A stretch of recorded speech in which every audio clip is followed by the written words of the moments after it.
A pleasure to be here today, and wanted to try to talk to you a bit today about how we can move from an aspirational discussion about working together to actually talk about use cases of organizations, whether they be companies or groups of companies working together.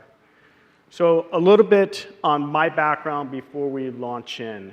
I spent a fair share of my career working on intelligence fusion. From the current intelligence staff down at the State Department trying to tell the secretary what was going on as far as current intelligence, to working on weapons of mass destruction, non-proliferation, looking at Iraq, Iran, North Korea, trying to fuse data we would have from our own intelligence agencies and our allies and friends, actually going on the ground out there in Iraq and North Korea to try to figure out what was actually going on. Then into the counterterrorism world, where from 1999 to 2003, I spent a good amount of time looking at that fusion of data, what our own agencies knew about Osama bin Laden, Al-Qaeda, and we all know what happened.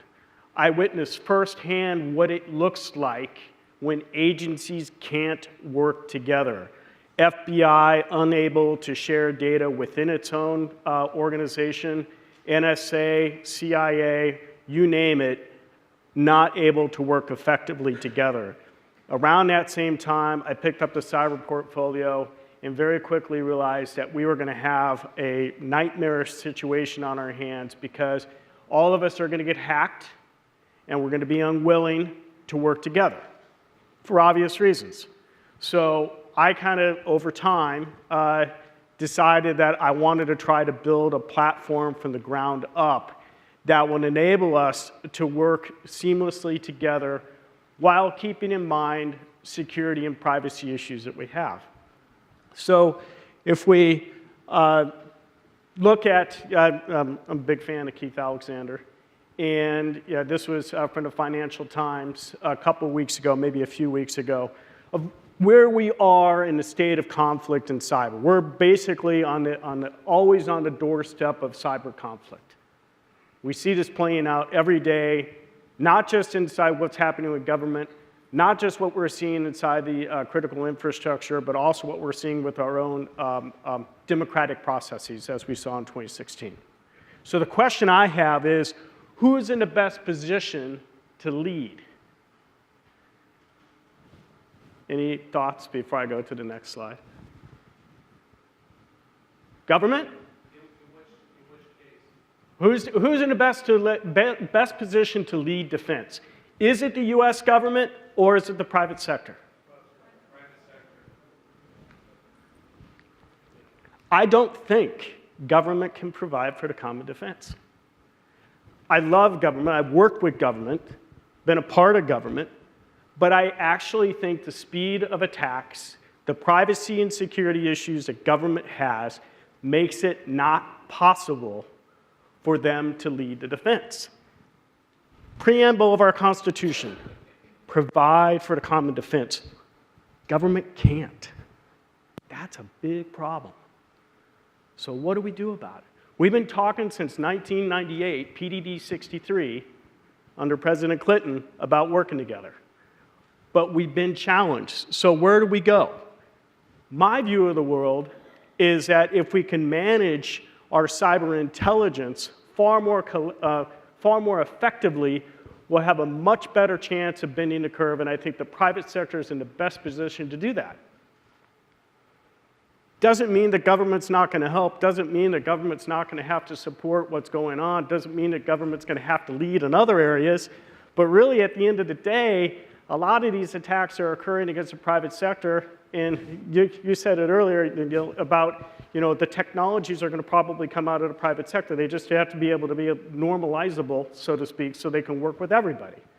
So what does this actually look like? So when I look at the three problems that are out there today in trying to create intelligence fusion, number one, and Sherry mentioned this, if you go into most every company today, they have a hard time understanding their own data. They might have a SIM running, they might be using a ticketing system, they might be using an orchestration platform, But at the end of the day, they have a hard time developing a canon of data about themselves. I'm not talking about threat intelligence right now.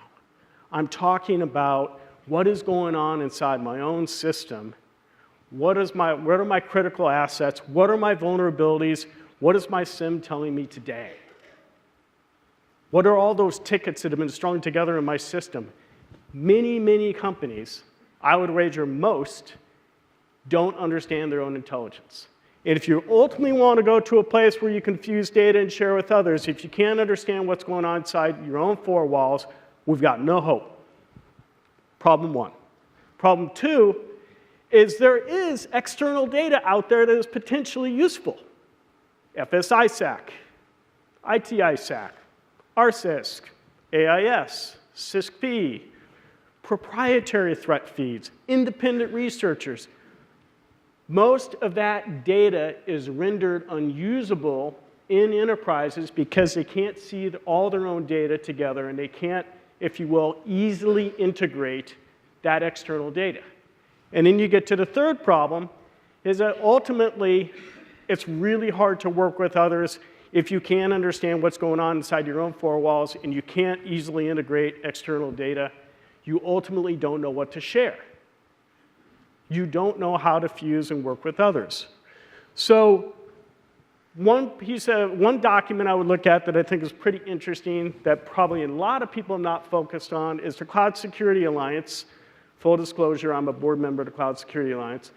Put out a document earlier this year in April at the RSA conference unpacking how to start an information or an intelligence program inside your own company in a sense of start from the inside out. And if we keep that in mind, we can go a long way. I would encourage people to download this paper, take a look at it. It's really easy, actionable, useful guidance. It's a lot different than the other stuff you find out there, but it's worth taking a look at. So let's talk about how we actually create a situation where we can manage the data, integrate the data, and begin to exchange the data. That's what I'm trying to build, and I wanted to walk through a few use cases where we see that starting to happen. Here's what we do. This is the one kind of, this is how it works slide. What we've done is looked at creating what we call a private enclave. An enclave is where you take the data inside your company, deposit it in the enclave, it's cross-correlated, and you can begin to add external data to it and begin to exchange with others. Now here's the trick though. In order to get that data into an enclave, we have to heavily automate how the data flows into the system. This is not manual. In other words, it's using a SIM, it's integrating with a Splunk, a Logarithm, integrating with Jira, integrating with ServiceNow, integrating with Phantom, integrating with Demisto. Lots of different platforms that are out there, making it super easy to get the data in the system. A lot of people are using email. We'll take email. Give it any way you want. It goes into an enclave. It's normalized in a graph database, rendered visually to address the use cases on the right. Enclave becomes kind of the foundation building block. Think GitHub, a repository of your own data. You possess the data. It's your data for you to control. Access privileges and the like associated with it. So let's go to one financial service company and look at how it looks on the inside. This company, very interesting problem set. They had an internal investigations unit. They had a traditional SOC. They had an operation out in Asia. And they had a bunch of other parties they wanted to be able to work with.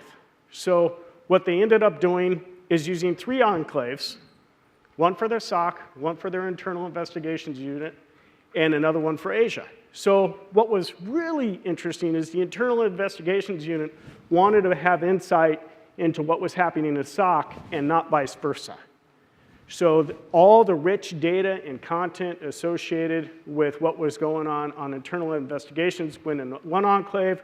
There was another enclave for the SOC, And the internal guys could be aware of what was happening on the SOC side. Why is that important? Because if I'm dealing with insider threats, I might want to be able to be understandable what's happening on the broader network. And to keep in mind, the data that is flowing into these enclaves is SIM alert data and ticketing data. It's not PCAP data. It's not log data. I think you talked about the importance of keeping the human in the loop. The data that is coming in is basically the data that humans are trying to digest, trying to look at, trying to react to.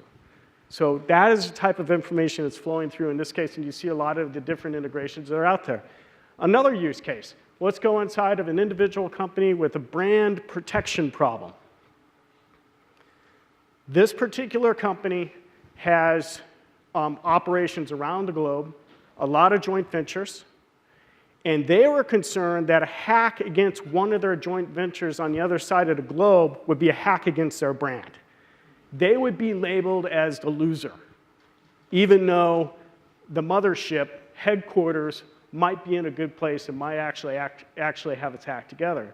So the board decided that they needed to take action to protect themselves and afford better protection to their joint venture partners. So what did they do? They used an enclave, they put all their suspicious data in that enclave, and then they created another one, and they said, okay, all joint venture partners, tool into this enclave and take out all the data or use API to pull all the data out and to better protect yourselves. And now they're adding another enclave as we go that will allow those joint venture partners to share back in to the system, creating a virtuous cycle. This is happening today. Another one, I can name names here. Cloud infrastructure providers. Bad guy X goes to one of these cloud companies, spins up a capability, shoots down range, causes problems. Cloud company X figures out it's a problem, and they shut him down. What does the fraudster do?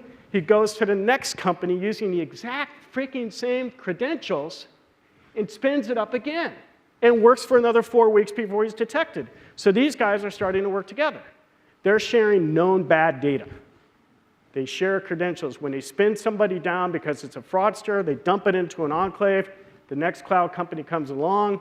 If somebody's trying to use more or less those same credentials with a little fuzzy matching, they stop it. They deny it, saving them lots of money. It's not hard. It's doable. It's happening today. RSISC, last case. Retail Sector Information Sharing Center. They've been around since post-Target, 2014. They started retooling and retooling and retooling. Finally, they decided what they wanted to do is use an enclave in order to take in the data from their member companies. They were having, if you will, a more anemic sharing problem. We've all heard of that before.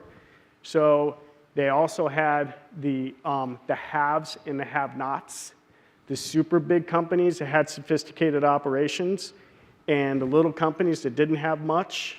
So what they did is they created a staging enclave where people could put in their event data, and then it was vetted by a staff of 1.5 people. And then it flowed into a validated indicator enclave. Now, they have all of their companies feeding off of that second enclave. API Connect, if you're running Splunk, if you're running Logarithm, you name it, they connect in, and they can update their defenses. So, well, show me the money. Show me that this is actually making a difference. This is from RSISC. Just in the course of the 3 or 4 months that we've been starting to help them, they've seen their rate of increase go up substantially. They've seen the activity associated with analysts coming together to talk about problems go up substantially as well. Now, full disclosure, is all of that data that's flowing into that vetted enclave I talked about perfect data? No, it's not.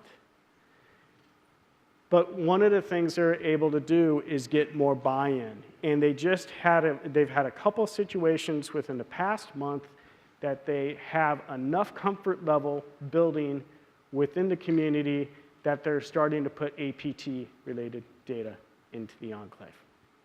The haves and the have-nots are having access. And one of the things we haven't talked about today too much is the big guys and the little guys. How do the big guys better improve their defenses? How do the little guys do well as well? We have to be able to do that. So at the end of the day, I actually think the objective's in reach. We are sharing not just to be good people. We're sharing to drive down the time it takes to respond to events. If we can't come together to really drive down the response time and mitigation time, then we're in a world of hurt. And the adversaries will keep on having their way. As I've built this company over the past several years, the biggest challenge I've had is walking into a company and breaking down that culture of build a higher silo, build a deeper moat, I'll secure myself. It's not going to work. It won't. And until we are able to create this fusion system of data moving back and forth amongst the good guys real time, we're going to be in a world of hurt. Thank you.